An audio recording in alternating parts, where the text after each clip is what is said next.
The Stage Door Show, celebrating the independent artist. With your host, Dave Hondel. Hi, everyone. Welcome to The Stage Door Show. This is Dave Hondel. Tonight, my guest is a talented singer-songwriter that's out of beautiful Alberta, Canada. She has a great sound, and I got hooked on right away, and her voice is absolutely amazing. She has a new EP coming soon, so we'll bring her now to talk about that. So welcome to the show, Cheyanne Summer. Thank you so much for having me tonight. Absolutely. It's our pleasure. I know we talked about an upcoming EP that you have with a couple songs that I absolutely love called Wrong Side of My 20s and also Prom Queen. Whoa, whoa, whoa, whoa, whoa, whoa. People view me as a blonde-haired, blue-eyed prom queen. Parents probably paid for university. Probably got a degree in psychology. Probably got this life figured out. Picture perfect pretty girl living life on easy, drowning in a sea of opportunity. Probably got no anxiety. Probably got this life figured out. That sounds really nice, but no, that's not me. I was never a prom queen, not a winner, just the nominee. Oh, oh, oh, never a prom queen. Oh, oh, oh, didn't care to be. Oh, oh, oh, never a prom queen. Oh, oh, oh. Yeah, so it's going to be called We've Got Time, kind of taken from a lyric in Wrong Side of My 20s, and it just kind of it brought it all together because we were really thinking, like, what do we call this? What's really going to be the vibe of it? And I think We've Got Time kind of captures a little bit of everything that I have to do within this EP. So I'm really excited. There's going to be 2 new tracks in it. So it's just going to be a quick little 4-song EP that I think I'm going to press to vinyl as well. So I'm really excited to take this new directive route.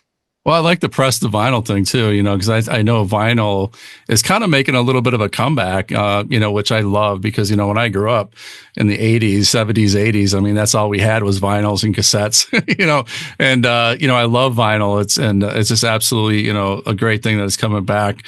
And, talk about, first of all, your music, because when I listen to your music, I know it's kind of a mix of, pop, rock, country. But what I really liked, it sounds to me like you're an old soul. A lot of the music that I listened to kind of brought me back to, when I was growing up. And, talk about that. Is that something that this is kind of your vibe, is kind of being an old soul like that, and you like old music? Yeah, I think I honestly don't even turn on the radio nowadays. It'll just be the talk radio of what's in the news. What do I need to know? What's the weather? That's the most important thing for me. And then I have been really trying to go back and listen to 60s, 50s, 70s country, because I feel I really grew up on the 90s with my mom. And then when I met my fiance, Kenton, he introduced me to all the other types of music, hip hop, rap, R&B, soul, jazz.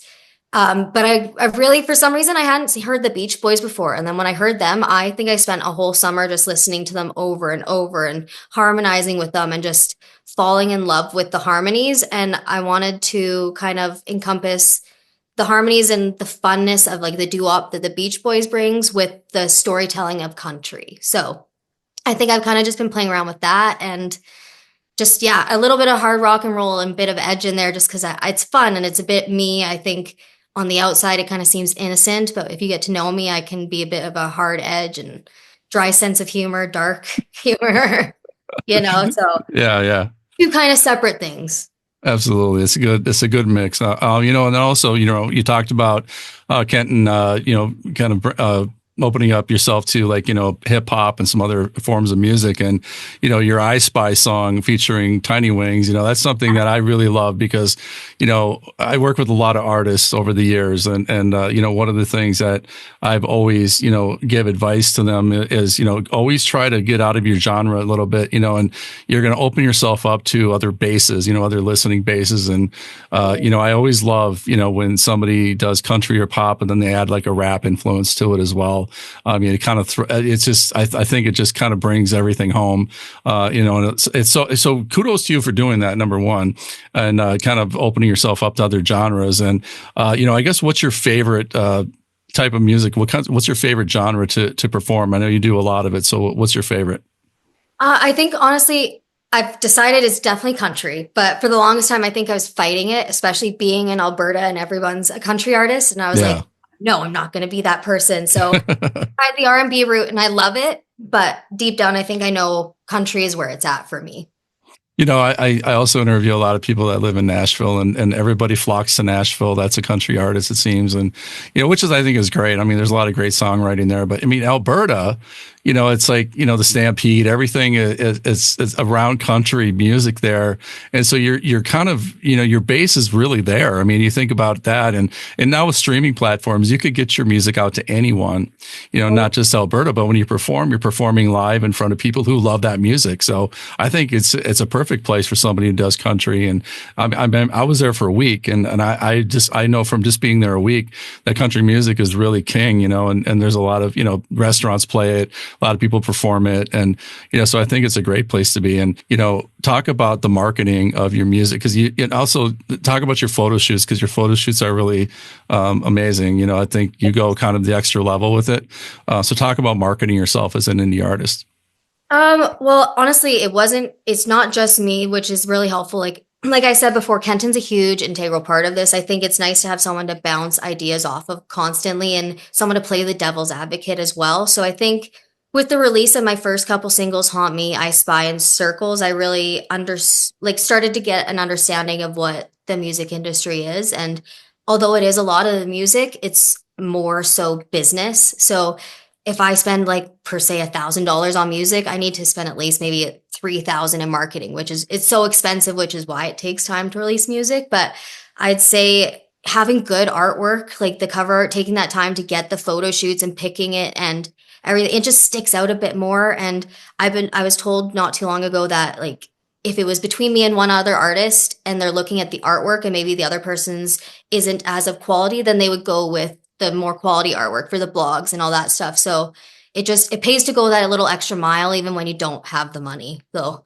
I have a few credit cards I've racked up just to this work, but at least it's even that compliment that means so much. So I'll tell Sable, my photographer, but good for you for doing that, because the other thing about pressing it to vinyl, and I know that's not a cheap thing either, and good for you for doing that as well, because I think one of the things that I missed from growing up is getting that vinyl record and opening it up and check the liner notes and looking at the artwork. And, it even came sometimes with a little booklet inside of, the artist and maybe the song lyrics. And, you don't see that as much anymore. Everything's kind of digital download. And I know that there's a lot of people out there that think, well, it's about the music, it's not about the artwork, but I kind of disagree with that.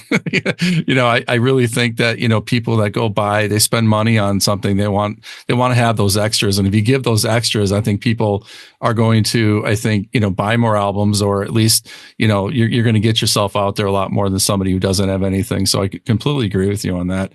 Talk about, the digital era that we're in right now, and the quality of the music really matters as far as the engineering of it. And so talk about the difference between that and somebody that I guess just kind of throws it out there. I mean, it's hard because nowadays, you go on a platform like TikTok and people are expecting you to be releasing a song a week, and there's that expectation of that. So then you lose the quality. But I think people are now starting to realize it pays to have quality. They want that quality music. They can hear when it's robotic or it's too perfect. Then you lose the soul in it. So all my music is recorded with live instrumentation. I think maybe with I Spy, there was some electronical stuff, but at the end of the day, most of it's not on a specific grid.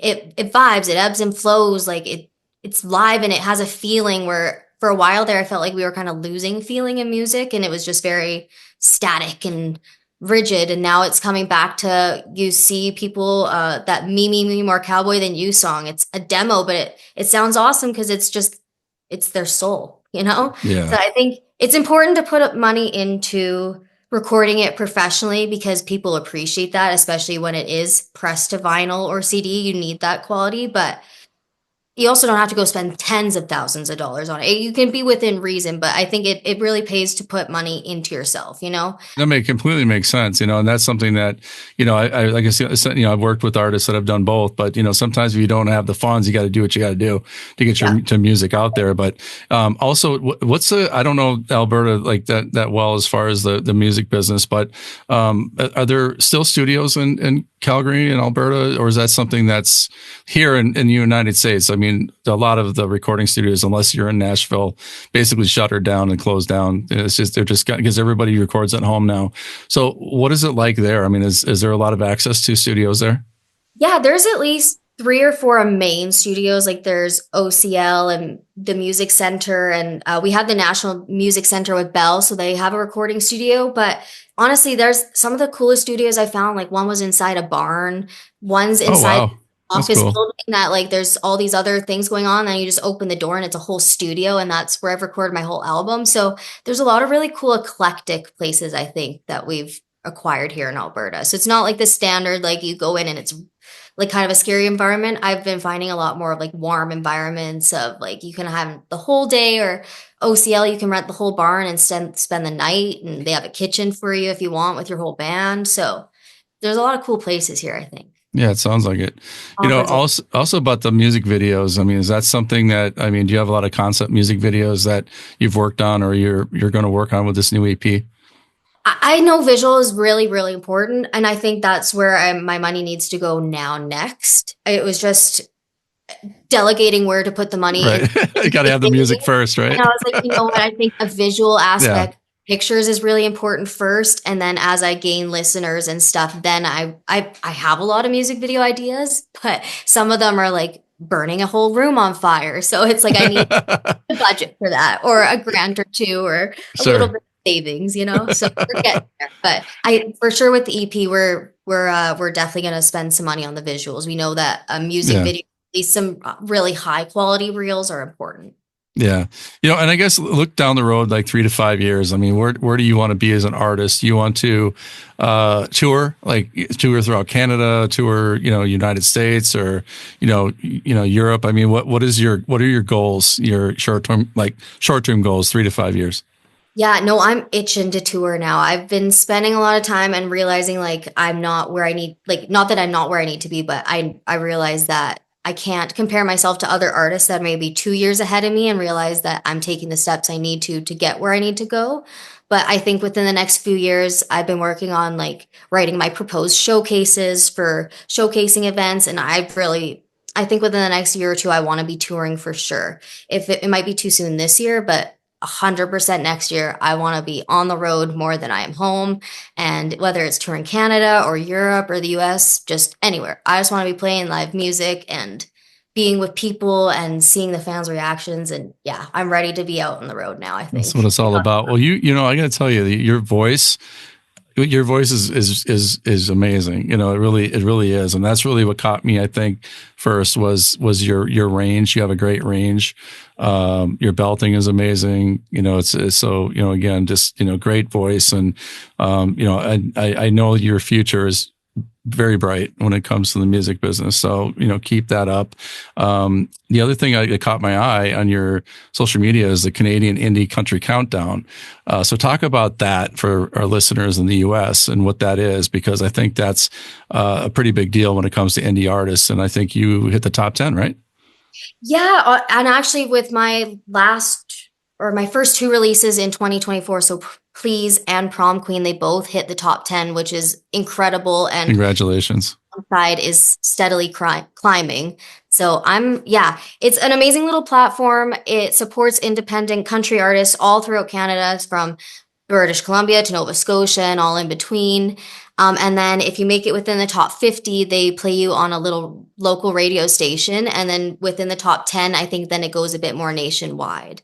So that's it's awesome. Really, it's a nice little push for artists. It's a good platform that's just supportive, and they've only been at it for 5 years from what I've heard. So it's growing. Yeah, that's awesome. Well, congratulations on that. The other thing that caught my eye was the 14th Annual Country Music Alberta Awards. You were nominated Female Artist of the Year, Single of the Year for Please, and Songwriter of the Year for Please. So talk about that as well. Yeah, so that was it was a nomination to be officially nominated, but it was honestly just within my first year releasing music to even be considered for an award is incredible. I knew the moment it was up that I probably wouldn't have gotten to the official nomination, but being alongside those artists, just releasing That's a music win. Yeah. exactly after not for Yeah. 2 years, it's a win in itself. And yeah, I'm just proud of that. And it pushes me harder for next year. And I'm excited because I know I have so much more under my belt to show them. So when did you start releasing music? Because has it only been a couple years, a few years? Yeah, I think when I was looking at my Spotify the other day, it was 2022 was the first release. And yeah, I just started then. So Really? yeah, only been writing maybe for 5, 6 years, but I've been singing my whole life. Okay. Wow. Well, you're way ahead of the game. I mean, if it's only been that long, I mean, you're way ahead with where you are. The music is, like I said, your voice is amazing and the songs are great. And, you have a very, very bright future. And again, you have a good team around you, good people around you, very supportive people. And that's the most important thing. What kind of advice in your short time doing this that you've learned that other people that maybe haven't started releasing music yet would learn from? I mean, what kind of advice would you have? Do it for you because the people closest to you and the people that you think would support you the most probably will not. So you have to want to do it for yourself and you have to love it. And you can't do it for anyone else. You can't do it for the money because there is no money right now. And probably not for the next 30 years or so. Yeah. So you have to do it because you love it. And it's going to be hard. There's going to be roller coasters and the imposter syndrome is real. So I think just being open and honest about your mental health with others, there's a really strong community. Wherever you go, you just got to find your people. And I think I'm slowly finding them. It takes time and you gotta be willing to put yourself out there even as an introvert. Yeah. Yeah. Like myself, I'm an introvert. That was directed at myself. I'm an introvert, but yeah, that's why I'm behind the camera and not in front of it. Yeah. Okay. So talk about this because, you've been singing your whole life, but, obviously everybody has a dream, whether they're a kid, whether they're an adult, doesn't matter. What kind of dreams do you have and what do you want to do to achieve that? I mean, what's your, I guess let's be more specific. What kind of venue, have you always dreamed playing and how do you think you're going to get there? I don't know if I've ever thought about that, but when I felt like you were getting up to that question, instantly the Grand Ole Opry popped in my head. Sure. And I don't know why, because, I don't do a lot of music history. I just love the music and I feel it. But yeah. I've just been seeing how much it moves artists when they get to that point. So it seems like if I want to continue in country, that would be like the milestone to hit. Yeah. If not, then it's whatever that huge venue is in New York, Madison Square Garden. Yeah. If not, then it's yeah. It's an iconic place. That was my second home for many years. Love that place. Anybody who plays there, it's like it's a dream come true. So those are good goals. And also, let's go further down the road. When it's all said and done, what do you want your legacy to be? What do you want to leave behind? As a career, to your fans. You know what? When it's all said and done, if I never released another song, I feel like I've done my own, like I've completed it. I've left a legacy I've put my soul out there in a few songs. And if it's helped one person, then I feel like it's done the job. I want my music to help someone out emotionally the way it helped me through certain times and periods in my life. So that's what I want to put out there. What kind of influences do you have in the business? I mean, what did you grow up listening to and what kind of got you hooked on it? I listened to a lot of Shania Twain, Garth Brooks, Tim McGraw and Faith Hill, Brooks and Dunn, like all the 90s stars really shaped my life. And then lately it's been like Noah Cyrus, Casey Musgraves, and trying to dive more into the deep storytelling. And honestly, even someone like Sabrina Carpenter, just seeing that you don't have to be that picture perfect Disney princess star anymore. Like you can be a badass and spoke and be what not everyone expects you to be. You don't have to be picture perfect anymore, which is I think what I'm trying to get across with Prom Queen as well is don't judge a book by its cover, Absolutely. That's well said. So tell everybody where they can find you on social media and on the internet, if you have a website. Yeah, I just got a new website going up. It's at CheyanneSummer.com. You can also find me on Instagram at Cheyanne Summer Official or any streaming platform. Just look up Cheyanne Summer. And then again, the EP coming up in April, correct? Yeah, hopefully EP about April. I'm going to do an EP release party April 13th. So I think just right after that then. So just mid-April. I'm really excited. Well, everybody check out Cheyanne Summer. Amazing talent. Love your music. Love that you're an old soul. Love the country piece of it as well. And just everything that you do. You have a bright future ahead of you. And, can't thank you enough for being on the show. And you're always welcome back. So thank you for joining us tonight. Thank you so much for having me. I really, really appreciate it.